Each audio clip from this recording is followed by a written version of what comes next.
Go. Okay, so welcome everybody. I'm calling this our coaching conversation number one.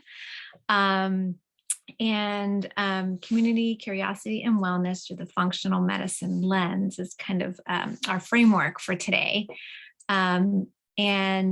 Just before we get started, I always post my disclaimer that this information is for educational and informational purposes. Not intended or implied to supplement or replace professional medical or nutritional treatment advice or diagnosis. So this information is used at your own risk based on your own judgment.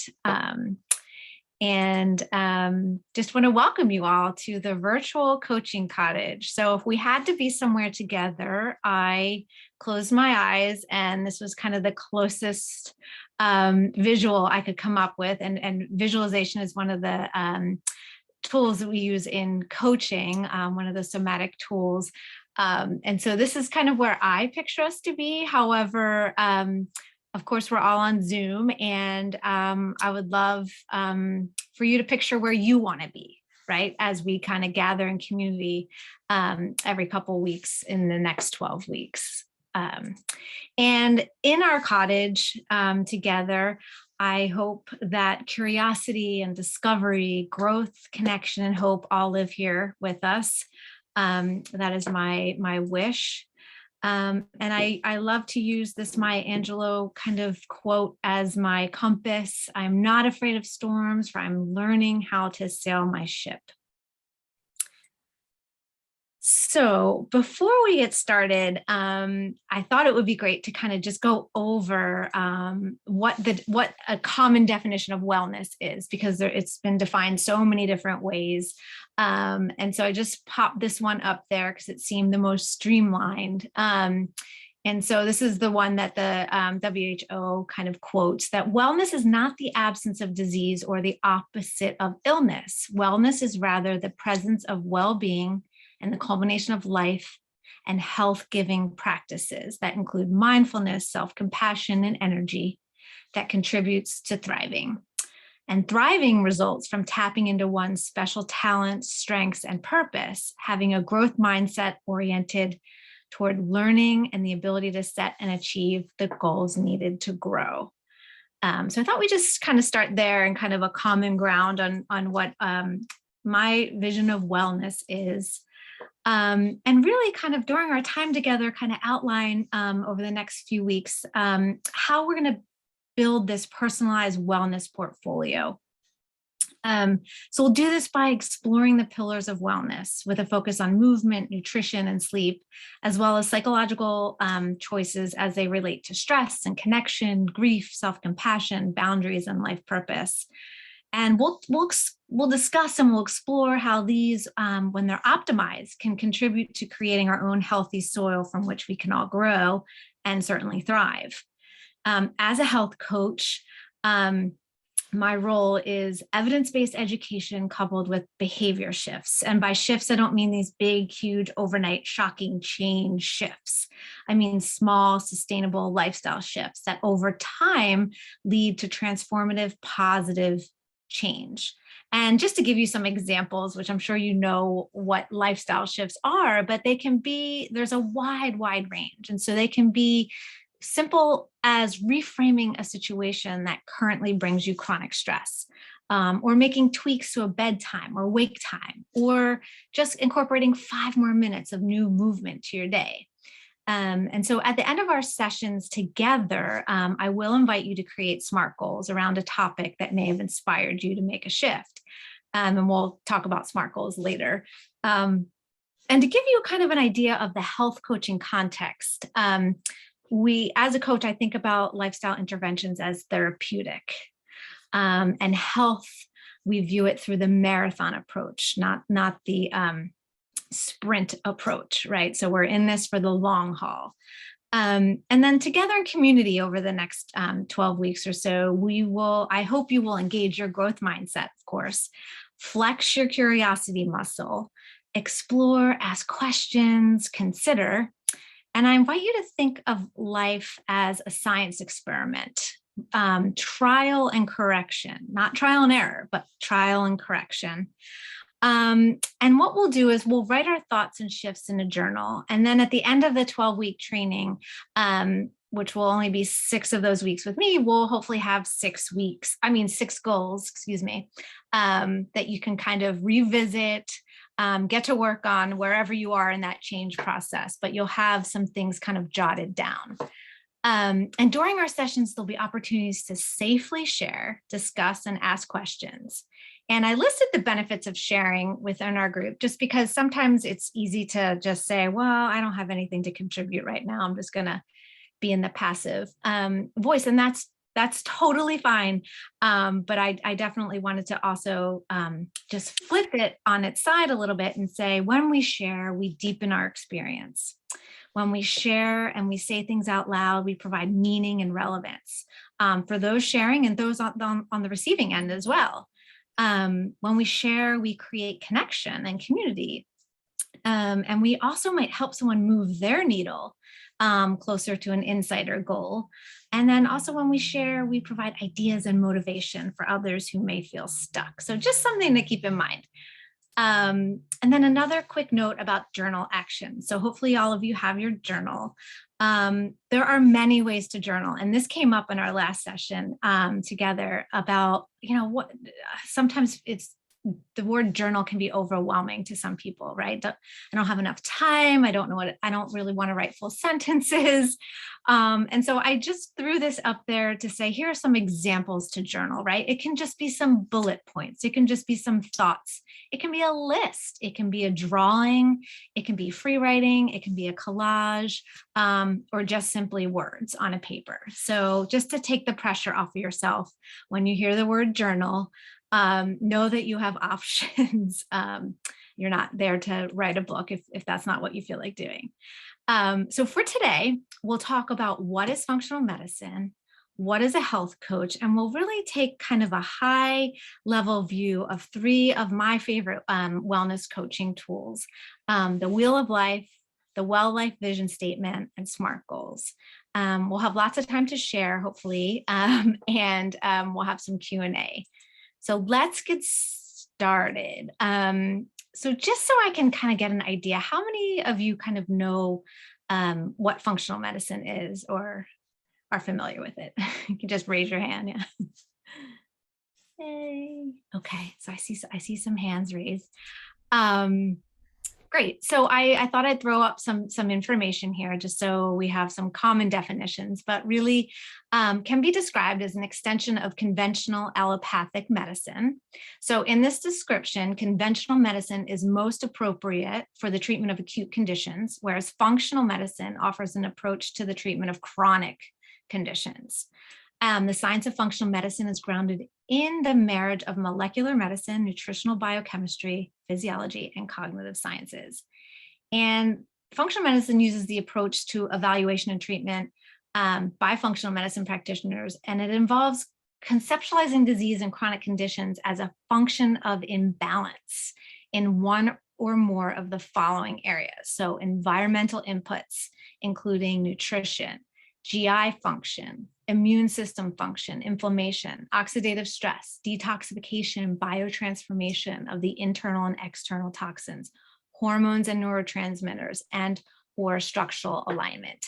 So in a nutshell, functional medicine focuses on root cause. And this is a graphic that I like to show. Functional medicine goes to the roots. We look at the roots. We look at inflammation and stress and all of these things that are kind of underground, and how we can alter them, make changes, make shifts in those areas, knowing that they all affect what's above ground. This is the functional medicine matrix. Not sure if any of you who have ever seen a functional medicine practitioner have seen this matrix. As a coach, sorry, I thought I heard someone.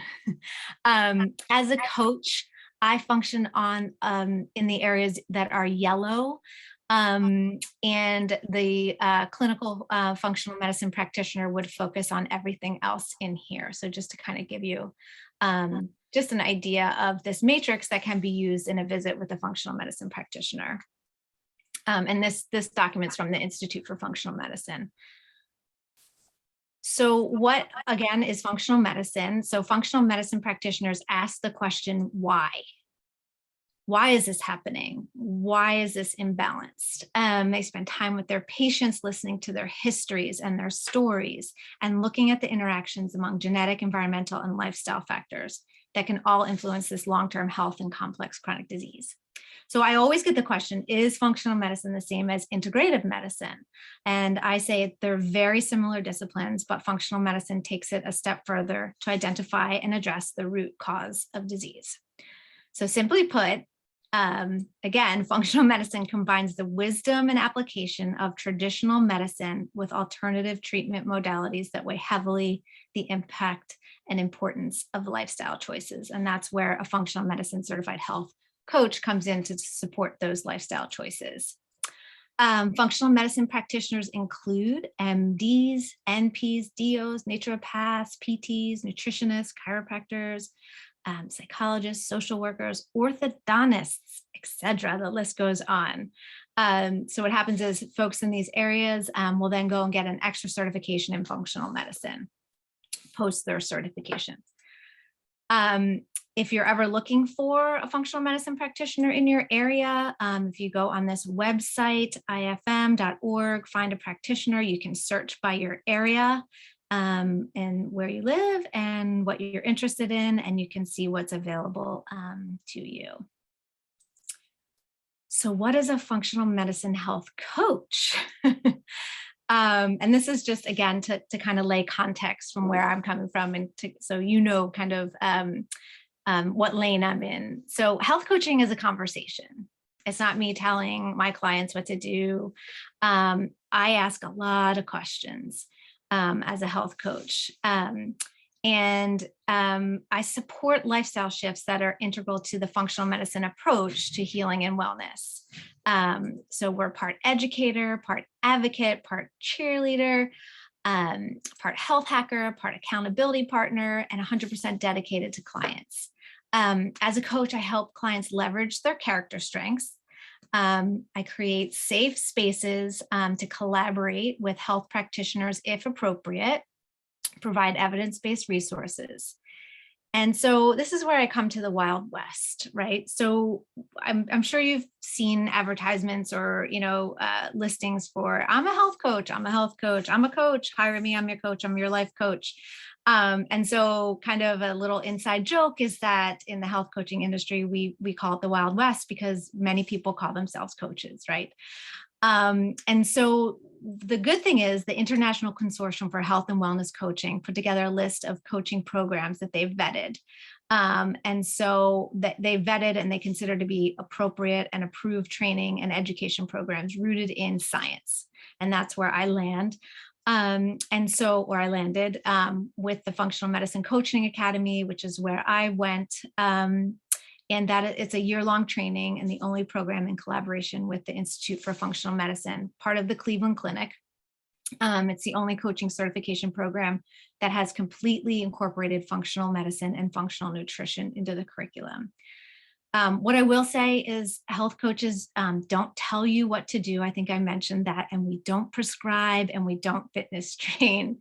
So if anyone claims to do that and they don't have a training background, you should definitely run the other way. So how do I work with my clients? I work closely with my clients on specific medical or psychotherapy protocols. And then I partner with them to explore and discover areas of wellness that are important in this season of their life. I utilize evidence-based, those modifiable lifestyle strategies, the exercise, the movement, the sleep, hygiene, the support of healthy eating, meditation, and relationship connection support tools. Oh, someone's raising their hand. Colleen? Do you have a question? Nope, sorry. I think I raised my hand when you asked a question earlier. Oh, sorry. It just popped up now. Sorry. Yeah, go ahead. Oh, no. It was when you asked us a question to raise our hand and I raised. Oh, you're raising your hand. Okay, well, I'll just high five you because that looks like what you're doing to me now. So I'll high five you. Great. All right. Sorry. Awesome. Right. As a coach, I also help my clients gain confidence and the skills. So decreasing overwhelm is a huge part of my job as a health coach. When my clients are dealing with chronic illness or a new diagnosis or an old diagnosis. I work with creating SMART goals that align closely with my clients' values and their vision, and I help to bridge this knowledge gap between practitioner and patient, and of course, encourage these small shifts that result in big change.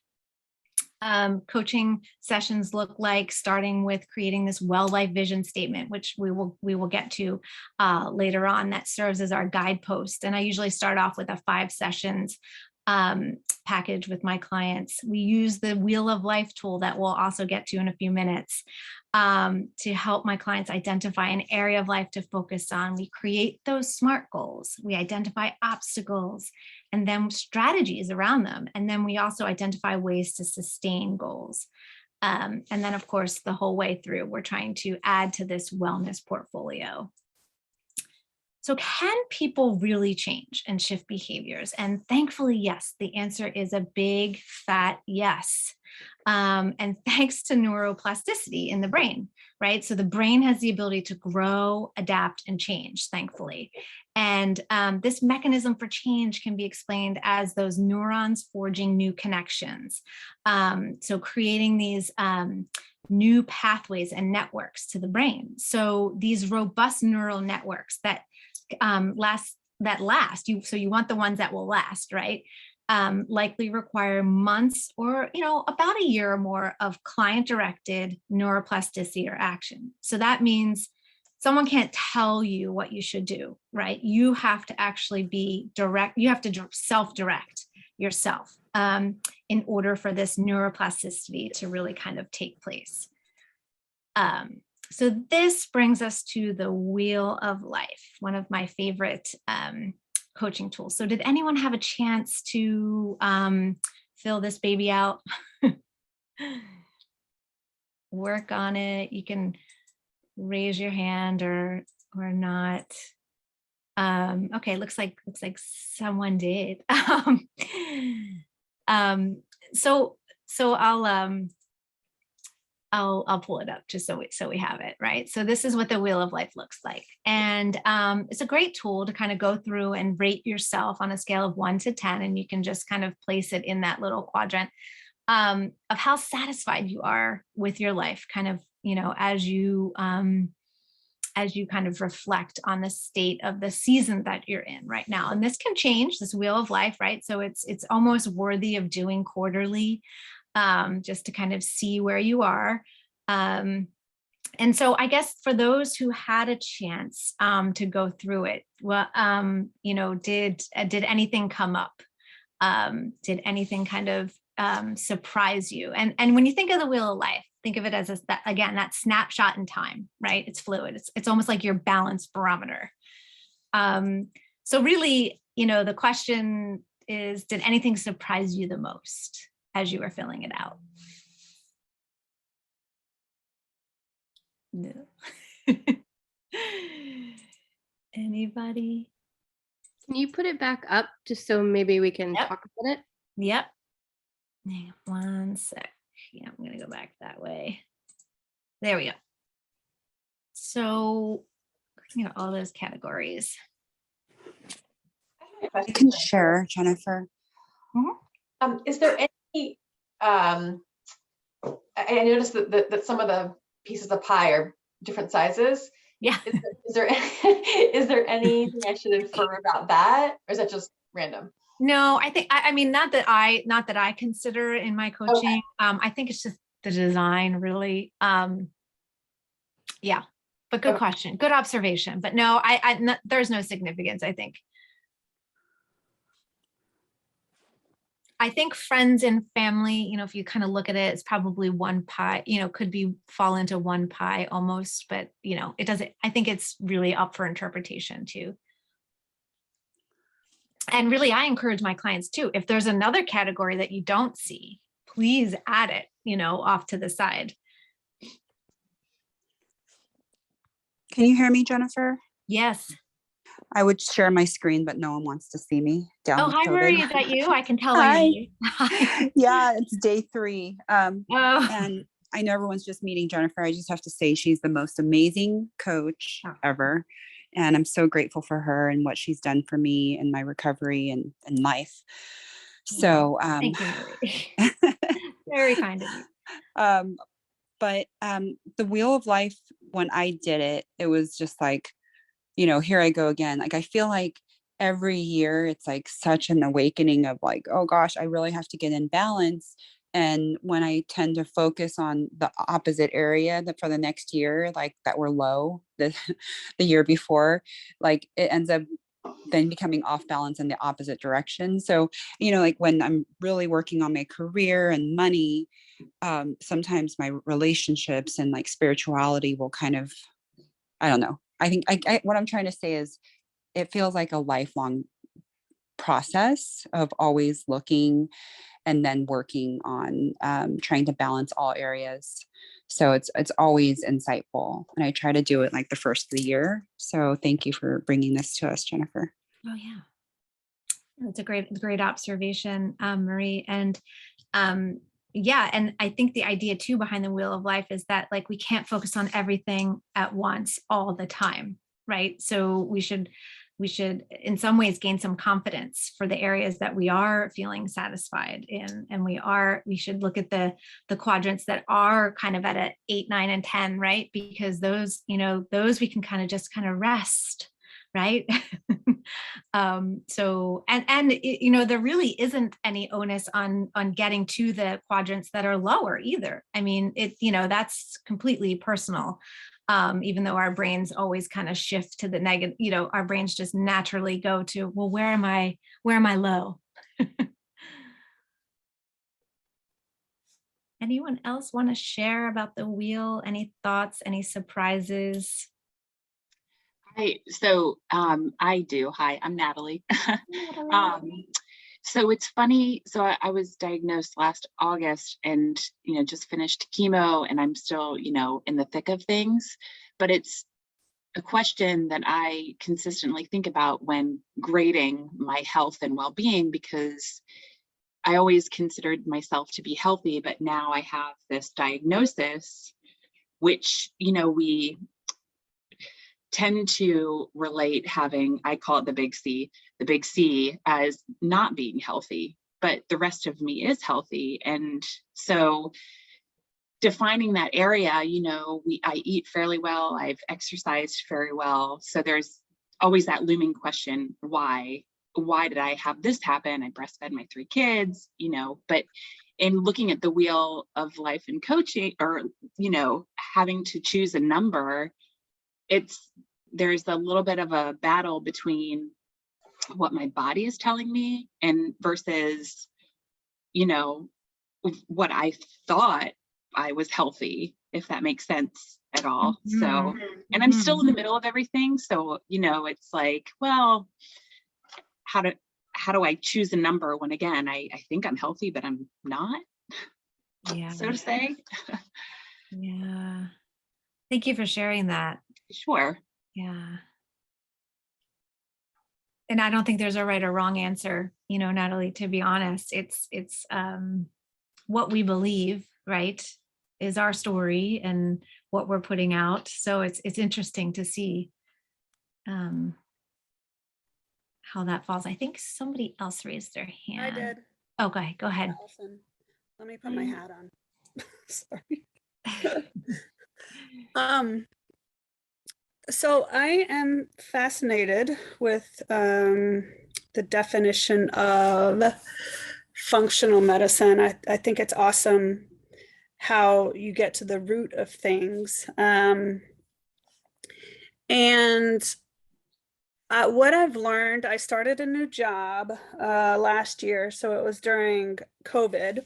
I used to always have been a pretty active person, but since I've been working from home, I am not leaving the house and I'm not making myself do my exercises, because I need someone to tell me what to do. And I grew up as an athlete and I always had coaches telling me what to do and stuff like that. And so I'm finding, and Christy was the one that suggested, all right, do the first week of this wellness program from home. And then if you still can't, because I'm contemplating joining a gym to help me get through this next year and to get back into shape and stuff. I'm kind of rambling, I'm sorry. And so I'm already finding that I'm not making myself work out. And so I need to put something on the calendar to actually get out of the house, go to the gym. So I'll probably be doing that next week because I'm finding that's going to be better for me. I forgot what else I was going to say. So my numbers are low but I also feel like I'm healthy otherwise, but I also have psoriasis and it's actually starting to come back on my skin. And I know that's a root cause from inflammation in your body, stuff like that. And so I need to get to the root of that. So I'm looking forward to learning more about this. My numbers are high in family, friends. I like to have fun, sometimes too much fun on the weekends, in my normal non-cancer life. And then my exercise is low. So, okay, I didn't mean to ramble. No, Sorry. thank you for sharing that. I hope in community we will I inspire. only have 2 more chemos left and then I'm done. Yay. January 27th. Make sure you tell us and we'll celebrate that with us. Okay, and the week after that is my birthday. Awesome. I'm ready to celebrate. Well, I don't want to jump ahead, but there is something called the fresh start effect that we'll talk about in a few minutes. And yeah, I'll leave it at that. Anyone else before we move on from the wheel? Is it okay if I just make a suggestion for Allison and everyone else who's listening? Is one of the attachments that I sent out was a goal chart for every.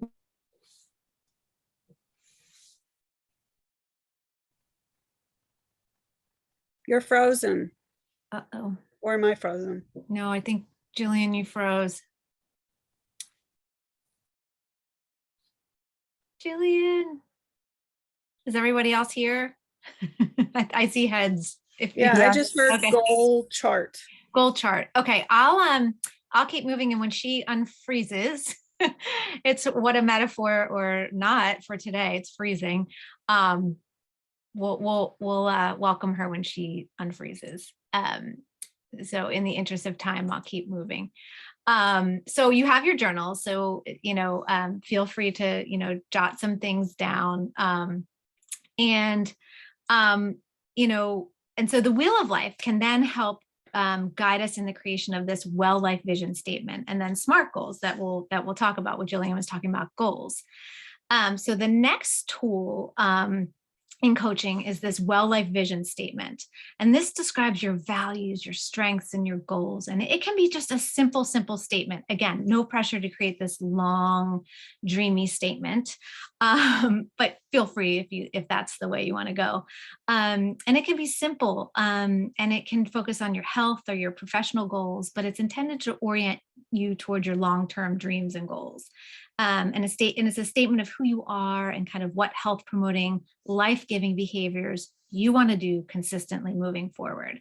So I always consider my clients as the CEO of you. So just like a business would have, a mission statement, what is your, Wellliked vision statement? And lots of times this statement serves as a compass. So here's a sample statement. I want to do research in the legal field. I'm driven by a love for knowledge and innate curiosity. What motivates me is knowing that thanks to my research, people will live a more just, driven life as citizens. So just a sample, right? And I just encourage you to kind of, for a minute, just kind of jot down in your journal what some things would would be included in your personal well life vision statement. And really kind of think about it in terms of like even just the next 3 months, not to get too far ahead of yourself or too overwhelmed. And we'll just take about a minute to do that.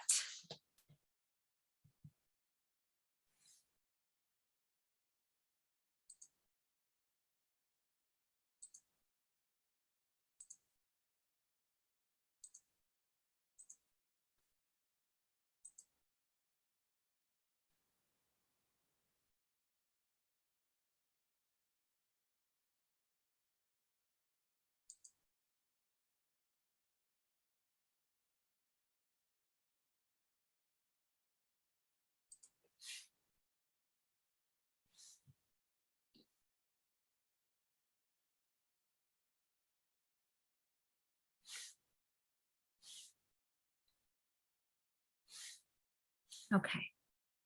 And this again is something you can come back to. It can be fluid. You can revisit it every time we meet, or you can revisit it at the end of our meetings together. Next, we're going to talk again, high level, about SMART goals. And really kind of take the overwhelm out of a SMART goal. Because I know when people hear the word SMART goal, it can be a little overwhelming sometimes, but really, my goal is to kind of break down that overwhelm, right? And so what does a SMART goal look or, stand for? So specific, right? Be clear and specific. Measurable, right? So something you can track, something you can go back and say, did I do that? Actionable, something that has steps included in how you want to get there. Realistic. So again, you don't want to overwhelm yourself with something you probably can't get to. And then time bound, a date that helps us stay focused and motivated. So I'm going to start this goal and I'm going to start it on Monday. And so this is where we come back, Allison. I would mention the fresh start effect when you were talking. And this is a theory that Wharton studies in their School of Business. And it's a theory that they think shakes people out of autopilot mode. And in this theory, they have what are called these mental triggers, these temporal landmarks. So they can be anything like start of a new program, hint, hint, or a new day even can be a fresh start, a new season, start of a new week, first day back after vacation, birthday, new house, or even after exercise. I don't know about you, but sometimes after I exercise, I've got this like fresh start feeling. And research tells us that we're about 62.9 more likely to commit to a goal when we begin at the start of a week, which I thought was really kind of fascinating. And for many people, time of day matters too. So if you are a morning person and you are thinking about a goal or you're thinking about starting something new, best not to do that in the late afternoon if you're a morning person, right? Or if you're that night owl, vice versa. So here's just a short little kind of snippet on the fresh start effect.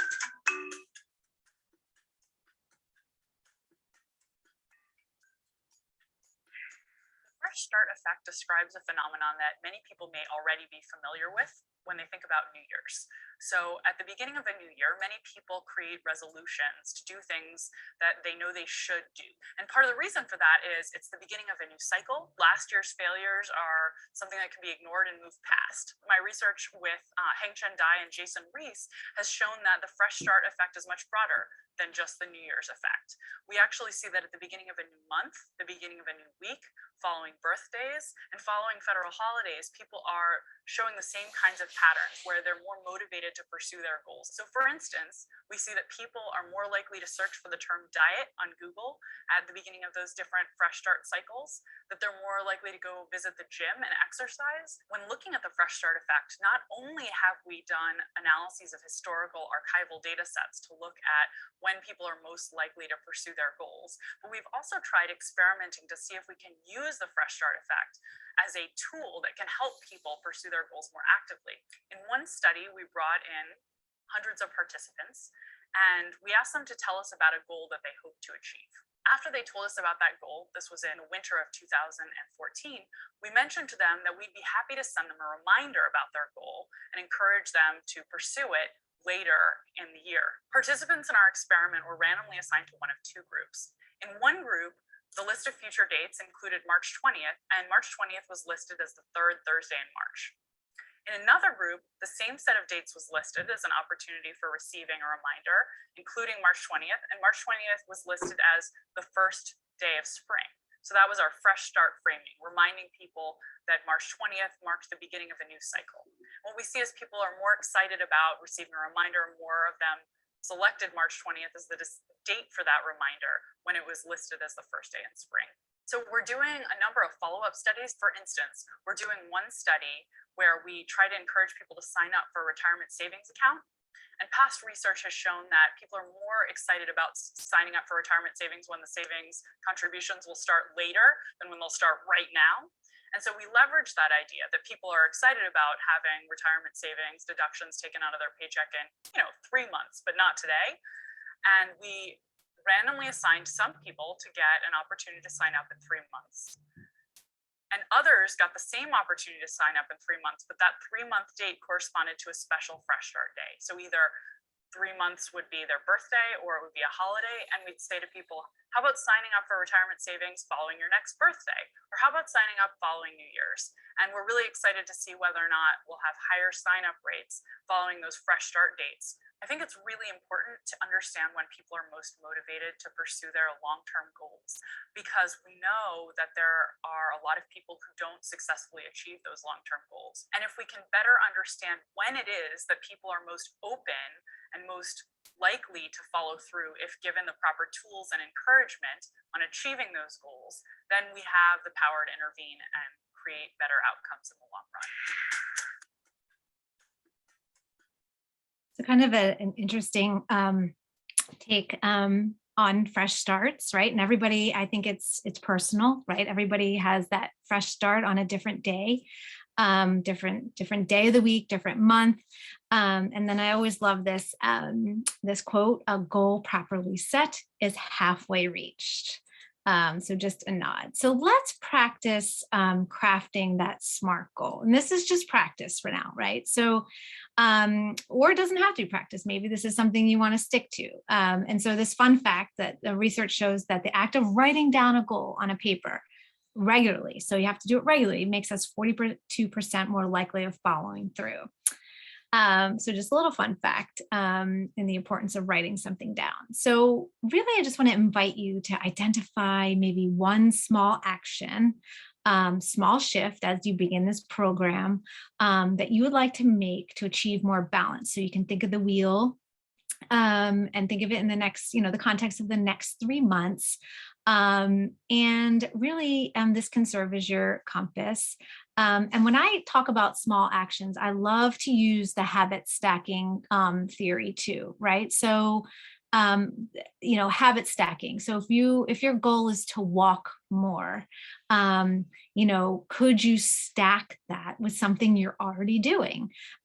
If you have to walk the dog, maybe that walking more could fit it. You could stack that into walking a little bit further the next time you go. Or if you have to take a weekly call, maybe you make sure that that weekly call is while you're walking every week. So that's what we mean by habit stacking.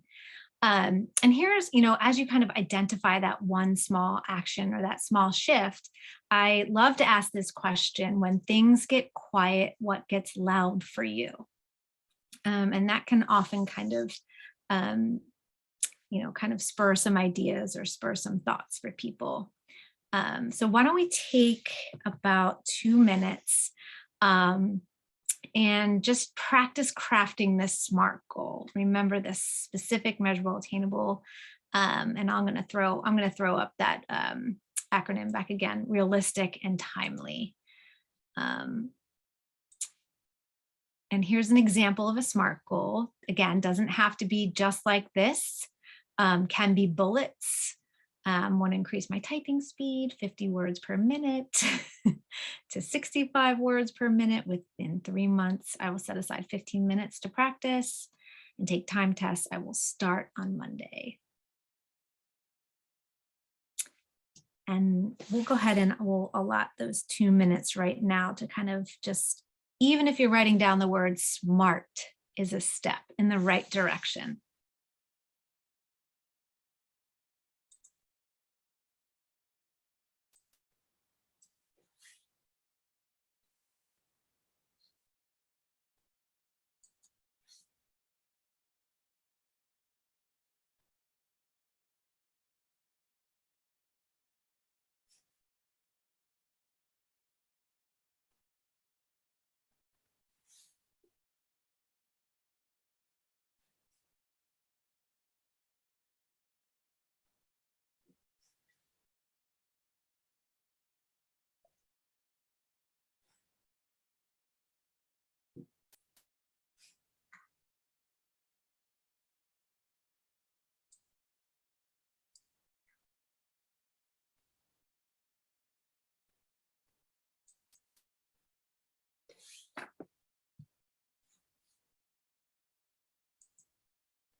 I do want to point out that there's this research out of Harvard that tells us behavior shifts can't be ordered from a doctor, and that when created by the individual, sustainability is greater.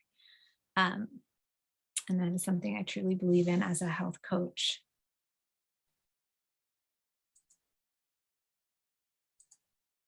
Okay, so the next thing we kind of want to consider when we're making these goals are obstacles, right? What's going to get in our way? And again, this is something you can come back to in your journal.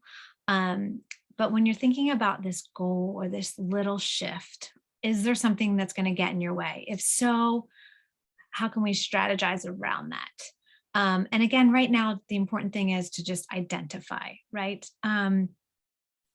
Is there support? Do you have an accountability partner? Is this program your accountability partner for the next 12 weeks? And then really think about what success means to you. And then I encourage you to recognize that setbacks are normal. 1 week will vary from the next week, and to really kind of utilize that fresh start theory. And then another thing that's super important when setting a SMART goal is unlocking the why, right? Why is this goal important to me? So go to obstacles, support, success, setbacks. We know sometimes the house goes sideways, if not upside down, from week to week. That is normal. Change is not linear, right? So let's think about unlocking your personal why. Why do you want to make a shift? Why is it important to you? We'll just take a minute or two.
And again, feel free to come back to these prompts in your journal as we go through this program. The next thing I invite you to do is to rate yourself on a scale of 1 to 10, 10 being very ready, on how ready you think you are to commit to this goal. No right or wrong answer here. No right or wrong. Honesty is really the key here. So get honest with yourself.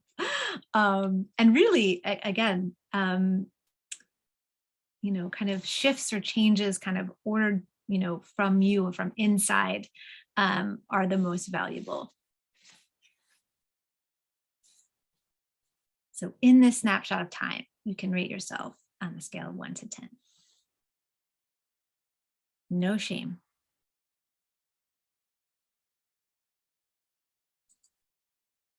And let's talk about rewards, right? So we can talk really quickly kind of about motivation and rewards and behavior change. And this research out of Harvard, again, that talks about these two kinds of rewards, this hedonia and this eudaimonia reward, right? So it's the H reward, is the hedonia, which includes these superficial pleasures such as weight loss for appearance purposes only. So these rewards seemingly are more concrete, but are also often short-lived. And it's the eudaimonia, the E reward, that refers to your sense of meaning and purpose. And so if you can connect your goals, right, to these E rewards, it can really help with motivation. And here's an example. A grandfather won't let anything stop him from going to the gym so that he can have the longest possible time alive to be with his grandchildren. So these E rewards serve to motivate you, and they activate, from a science perspective, the brain's reward region, right? And that's that ventral striatum in your brain. And you actually feel less depressed when this part of the brain is activated. And in contrast, when you satisfy only that H reward, looking good for acceptance or appearance purposes, this can actually serve to make you more depressed and less motivated, which I thought was some pretty interesting research out of Harvard. And this is just a reminder that growth is not steady. It's not this forward, upward progression that we kind of, I think, have been conditioned to think just from a really kind of the beginning of our time. We grow up, right? But instead, when we're talking about personal growth and change, it's a switchback trail. 3 steps forward, 2 back, 1 around the bushes, and a few simply standing before another forward leap, which I think is a really good articulation of how really to set expectations for growth and for change as we move forward. And these are some reminders for your growing self, right? So we, in the coaching world, we talk about progress, not perfection. We talk about being on time with that SMART goal and kind of thinking about it, but also being flexible with yourself and knowing that we're human. And at the end of the day, we have other things going on. And then, of course, to invite grace. And with grace, just personally, I like to think of grace sometimes as humor. So anytime you can induce humor, I think you'll have yet another tool in your toolbox. So does anyone have any questions for today or anything that has come up? These are my sources. So boring for you to look at, so I'm just going to keep on moving. Does anyone want to share their goal maybe, or just a small shift that they're interested in making, might motivate someone else, might spark an idea for someone, and also kind of just throw it out there in the universe, give it some meaning? Anybody? Oh, okay. I'll Hi. share. Wendy, hi. Yeah. I guess I will first say that I resonate with what everybody else is saying about the joy and having fun. And as I was looking at the wheel, and somebody recently asked me, what do you do for fun? And I was like, I don't even know what I do for fun anymore between, having gone through cancer over the past year and COVID, fun is so hard to come by. But I think also sometimes I'm having fun and enjoyment in my home with my family, and I just don't acknowledge it because I feel like it should be something else. It should be something more. But honestly, the reality is, like, I really enjoy being home with my family. So the goal I wrote down was, I want to better understand what brings me joy and enjoyment. I will do this by noticing when I feel joy and enjoyment, documenting what brought me that joy, and creating an awareness around it for the next 3 months, so in the future I can recreate it. It's beautiful. Thank you for sharing that. often, it's so often that we pass up our joyful moments, right? And we just kind of say, I noticed that, but I didn't really notice that. And I love that you're interested in noticing those small moments.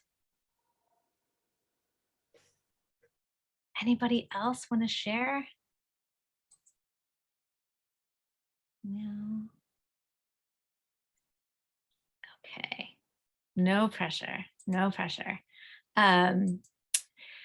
I want to end with this proverb, fall down 7, get up 8. I love this proverb. Really kind of just talks about really how vulnerable we are as humans, fall 7, rise 8, and that we do fall down and we can get up. And that my hope for this community here and our time together is that we will help each other get up, get back up, or stay standing, however we are, as we move through together. These are some of my favorites. And for today, they're mostly podcasts. The Morning Mindset is is a favorite podcast of mine. The 15-Minute Matrix is a functional medicine and functional nutrition podcast that really breaks things down in 15 minutes. It's really cool. They kind of map different topics. And then this Slight Change of Plans with Dr. Maya Shankar is also a favorite podcast of mine. And the bonus episode, The Science of Happiness and Change, is the one I'm recommending. But yeah, so these are my favorites. Happy to share those. Jennifer, are these the ones that you gave me for our website for the resource section? No, these, well, there might be some repeats. The Morning Mindset and Slight Change of Plans are new. Okay. Yeah, new, kind of specific to this topic today. Yeah. Okay. Jennifer just keeps giving me so many amazing resources, and they're always new and fresh and fun, and you're just so full of amazing insights. Thank you. Thank you. I hope they're helpful, and they may just, trigger if it's something that speaks to you, keep listening. If not, shut it off. Don't waste your time. Right. I really like the 15-minute matrix that you introduced me to. It's pretty good, because it really does pare it down in a short period of time. And then if you want to learn more, there's resources there. So it's good. Right. It kind of whets your appetite and you're like, okay, I heard enough. Or actually, I'm really interested in this. Who's this person talking? Where can I find their book? Right. Any questions or anything before we go? Okay, well, thank you for your time today. It's been great to see new faces and old faces, and looking forward to getting to know you all a little bit more as we kind of journey together in the next couple weeks. Thank you, Jennifer. This has been great. Thank you everyone for participating. Thanks, Jennifer. Thanks, everybody. Thanks. Stay warm on the East Coast. Thank you. Thank you. Mm-hmm.